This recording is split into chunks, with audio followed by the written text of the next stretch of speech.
नमस्कार साथियों, मैंने आपको सूचना प्रौद्योगिकी अधिनियम के बारे में थोड़ी संक्षिप्त में जानकारी उनके बारे में पहले बता दिया था, लेकिन अब मैं आपको धारा 3 से और अध्याय 2 से स्टार्ट करने के बारे में बताता हूं, क्योंकि मैंने परिभाषा वगैरह पढ़ाई दी थी साथियों। इस पर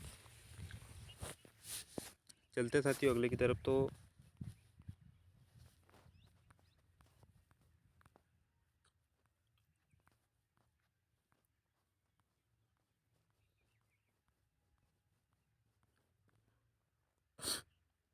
तो साथियों ये रहा अपना अध्याय 2। अब अध्याय 2 में समझ लेते हैं। अध्याय 2 में अंकित चिन्ह और इलेक्ट्रॉनिक चिन्ह। पहला अंक का आधार पर चिन्ह होते थे, अब इलेक्ट्रॉनिक आधार पर चिन्ह होते हैं। इनके बारे में ही इस अध्याय 2 के बारे में पूरा चैप्टर इसी में है, अंकित चिन्ह और इलेक्ट्रॉनिक चिन्ह। अब देखा जाए तो इलेक्ट्रॉनिक चिन्ह धारा 3 अभिलेख का अधिप्रमाणीकरण। इस धारा के उपबंधों का अधीन रहते हुए कोई उपयोगकर्ता किसी इलेक्ट्रॉनिक अभिलेख अपने अंकित चिन्ह लगाकर प्रमाणित कर सकेगा। यानी साथियों किसी भी इलेक्ट्रॉनिक चिन्ह से प्रदर्शित हो जाएगा अधिकतर ज़्यादातर, जैसे कि आज के ज़माने में देखी जाए माई गवर्नमेंट ऐप पर जो भी प्रमाण पत्र बनता है प्रतियोगिता वगैरह का, तो उस मिनिस्ट्री की सील लगी हुई इलेक्ट्रॉनिक चिन्ह के द्वारा प्रदर्शित होती है। बढ़ते अगले की तरफ। तो इलेक्ट्रॉनिक अभिलेख का अधिप्रमाण समिति गुण प्रणाली और दूरन्वेक्षण फलन का उपयोग करके किया जाएगा। जो साथियों वैसे में मुझे सर्दी खांसी हो रही, वैसे ऐसे ही है आज का मूड। ये कोई साथियों अगर देखा जाए तो ज़्यादा खास नहीं है, स्पष्टीकरण में भी वही है। ये प्राइवेट वगैरह के बारे में बताया था। धारा 3 का ये इनमें संशोधन किया गया है, संशोधन देख लेते हैं। साथियों इनमें संशोधन है 3 का। इलेक्ट्रॉनिक चिन्ह धारा 3 की किसी बात को होते हुए उपधारा 2 के उपबंधों को रहते हुए कोई उपयोगकर्ता और इलेक्ट्रॉनिक अभिलेख ऐसे चिन्ह अधिप्रमाणित द्वारा किया जा सकेगा जो विश्वसनीय समझी जाएगी।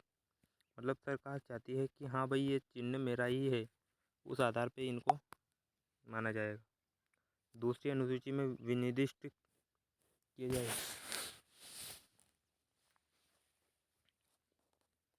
तो साथियों दूसरी अनुसूची में प्रयोजनों के लिए कोई इलेक्ट्रॉनिक चिन्ह या इलेक्ट्रॉनिक अधिप्रमाणित तकनीकी विश्वसनीय समझी जाएगी। और चिन्हक के बारे में जैसे कि डाटा प्रमाणीकर उस संदर्भ में जिसका उनका कोई उपयोग किया जाता है यथा स्थिति हस्ताक्षर या प्रमाणकर्ता के साथ जोड़े जाते हैं, न किसी अन्य व्यक्ति के साथ।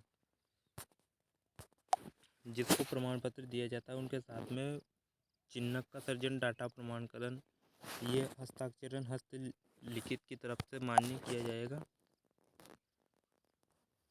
साथ ही इसमें ज़्यादा कोई खास नहीं, वैसे सारे पॉइंट यही बताता है कि इलेक्ट्रॉनिक चिन्ह अध्याय 3। अब अध्याय 3 की तरफ देखा जाए तो इलेक्ट्रॉनिक अभिलेखों की विधि मान्यता। जहाँ कोई विधि ये उपबंध करती है कि सूचना या कोई अन्य विषय लिखित या टंकित या मुद्रा के रूप में होगा, वहाँ ऐसी विधि में अंतर्विष्ट की किसी बात को होते हुए भी अपेक्षा पूर्ण कर दी जाए यह समझी जाएगी।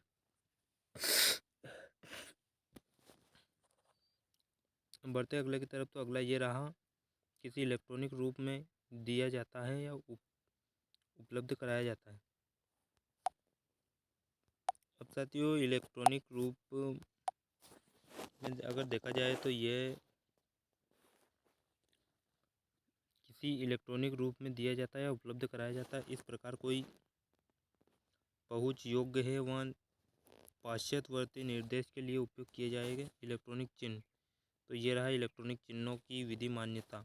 जहाँ किसी विधि में ये उपबंध किया गया हो कि सूचना या कोई अन्य विषय पर उस पर हस्ताक्षर करके अधिप्रमाणित किया जाता है, या कोई दस्तावेज हस्ताक्षरित किया जाए अथवा उस पर उस व्यक्ति के हस्ताक्षर हो विधि के अंतर्गत किसी, मतलब जैसे कि साथियों सरकार चिन्ह लगाती तो विधि मान्य होना चाहिए चिन्ह, ना कि बिना विधि मान्य।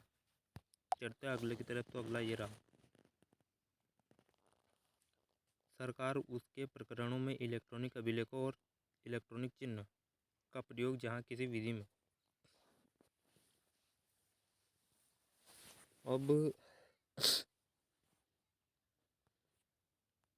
अब इनमें देखा जाए तो समुचित सरकार स्वामित्व नियंत्रणाधीन किसी कार्यालय निकाय में कोई आवेदन कार्य दस्तावेज पर विशिष्ट फाइल करने और अनुज्ञापत्र मंजूरी अनुमोदन नाम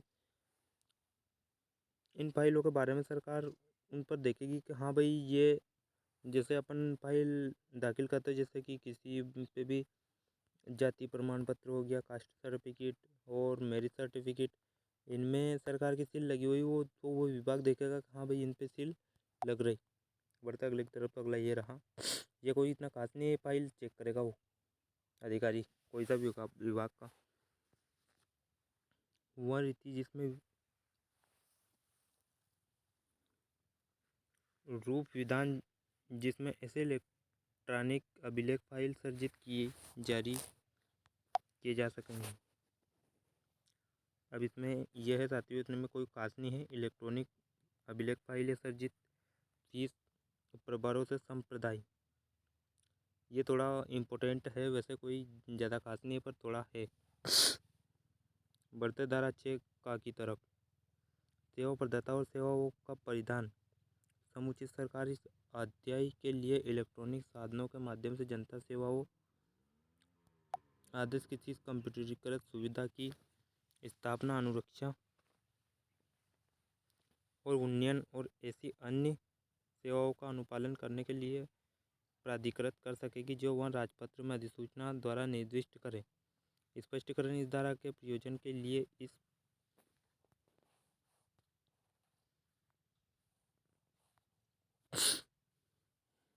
ये इतना कोई ज़्यादा खास नहीं है। इसमें प्राइवेट कंपनी वगैरह के बारे में जिक्र किया गया है। एकल स्वामित्व, बढ़ते साथियों अगले की तरफ तो अगला ये रहा,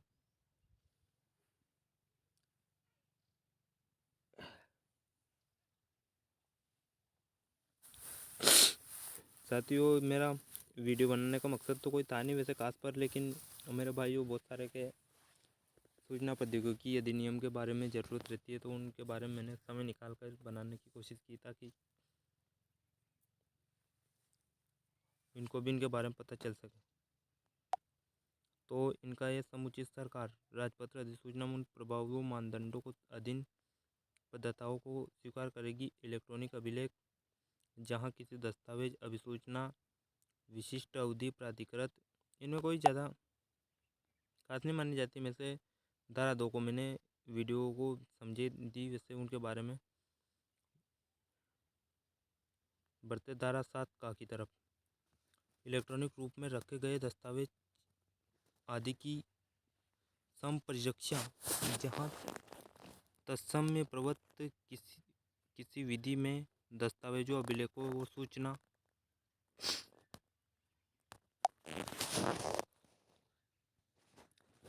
के बारे में संपरीक्षा के संबंध में लागू होगा।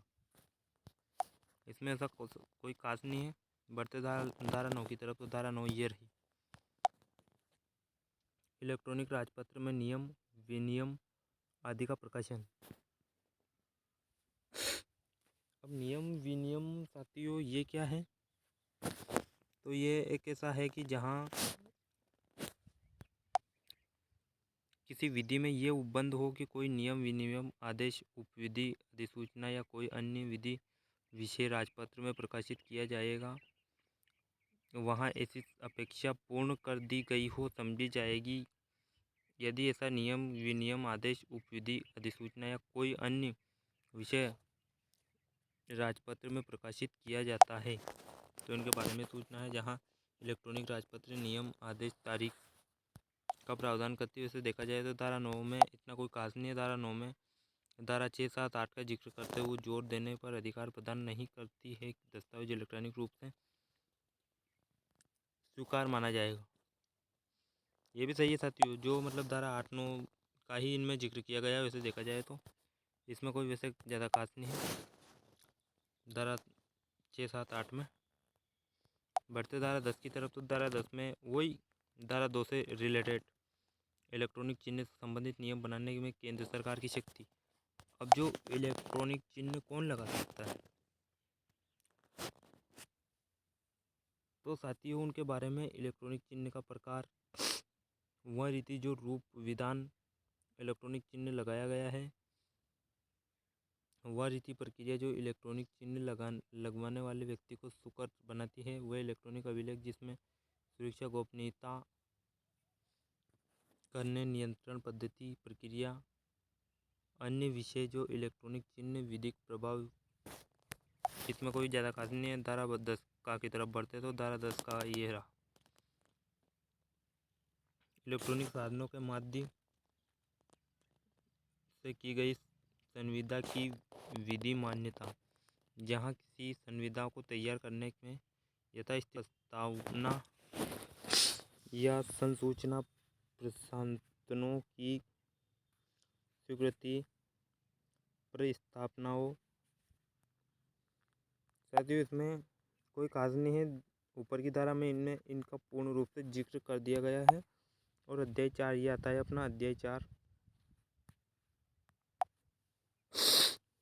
इलेक्ट्रॉनिक अभिलेख का अधिकार और स्वीकृत प्रेषण। इलेक्ट्रॉनिक अभिलेख का अधिकार, इलेक्ट्रॉनिक अभिलेख का अधिकार प्रवर्त्य होगा यदि वह स्वयं प्रवर्तक होगा, यदि ऐसे व्यक्ति जिसे इलेक्ट्रॉनिक अभिलेख भावत की ओर से प्रकार्य होगा स्वतः प्रचलित किए जाने प्रवर्त्य कार्य समिति सूचना भेजा जाएगा। बढ़ते अगले की तरफ, तो अगला ये रहा प्राप्ति की अभी स्वीकृति।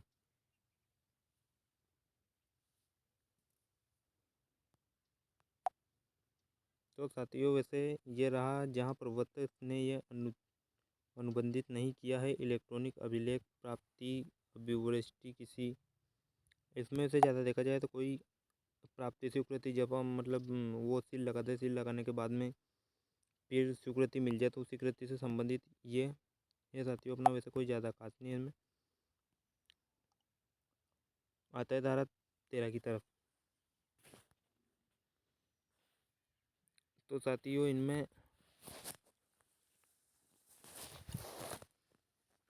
इलेक्ट्रॉनिक अभिलेख के प्रेषण और प्राप्ति का समय।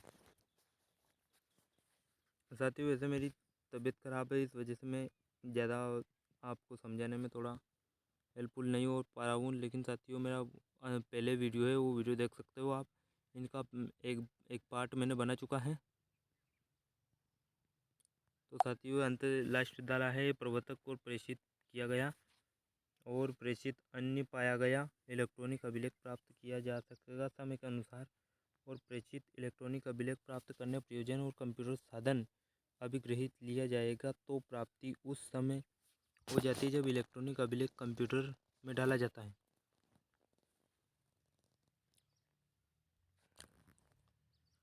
और 3 कोई इतना खास नहीं है। इलेक्ट्रॉनिक अभिलेख प्रेषित के ऐसे कंप्यूटर साधन में भेजा जाता है जो अभिलिखित या साधन इन तब उस समय इलेक्ट्रॉनिक अभिलेख द्वारा पुनः प्राप्त किया जाएगा। साथियों इतना एक खास नहीं है वैसे। अध्याय 5 अपन कल पढ़ेंगे। बढ़ते यहीं तक, यहीं पे समाप्त करते हैं। अगर सेशन समझ में आए तो लाइक करें, चैनल को सब्सक्राइब करें और मिलते हैं। ये पार्ट 3 है साथियों, इन पार्ट 3 को आप देख सकते हो अच्छी तरीके से। अगले बनाएंगे इनका पार्ट 4, क्योंकि साथियों मैं इनको विस्तार से समझाना चाह रहा हूँ, मतलब छोटी छोटी चीज़ें तो जल्दी समझ में आ जाए। अगर इंसान को, क्योंकि गट गट से बूंद बूंद से घड़ा भराता है, ना कि धार से ऑटोमेटिक घड़ा भरा जाता है। तो उसी प्रकार से मैं बूंद बूंद मतलब गिने चुने शब्द इकट्ठा कर करके वैसे आपके सामने समक्ष रख रहा हूँ। अगर आपको समझ में आया ये वीडियो तो लाइक करना और चैनल को सब्सक्राइब करना। ठीक है, मिलते हैं इसी के साथ में अगले क्वेश्चन की तरफ। तो